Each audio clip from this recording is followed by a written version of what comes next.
In today's video, I'm going to teach you how to integrate Authorize.net with WooCommerce.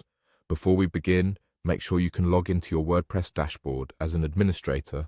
WooCommerce is already installed and active, and you have an Authorize.net merchant account. Have your API, login ID, and transaction key ready and keep them private. If you plan to test first, note whether you'll use sandbox or live mode so your settings match. Start by opening your WordPress website dashboard. On the left-hand menu, click Plugins. In the Plugins page, use the search bar and type Authorize.net. Look for a WooCommerce-compatible Authorize.net payment gateway.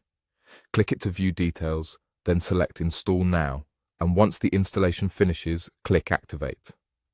Activation adds the gateway to your WooCommerce payment methods so you can configure it. Next, go to WooCommerce in the left menu and select Settings. Inside Settings, open the Payments tab. You'll see a list of available payment methods. Find the Authorize.net gateway you just installed. Click Manage or Set Up to open its configuration screen. Here, enter the necessary details and follow the prompts on your screen. Typically, you'll enable the gateway, set the title and description customers will see at checkout, and choose the transaction environment, sandbox for testing, or live for real payments. Carefully paste your API login ID and transaction key from your Authorize.net account into the corresponding fields.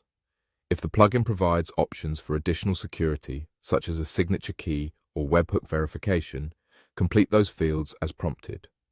You can also fine-tune options like accepted card brands, whether to capture funds immediately or only authorize them for later capture, and any customer messaging or receipt settings your plugin supports. Field labels and tooltips are your best guide here, so read them closely to align the configuration with your store's policies and checkout experience. When everything looks correct, confirm your entries and click Save Changes. Saving updates. WooCommerce so your checkout can use Authorize.net.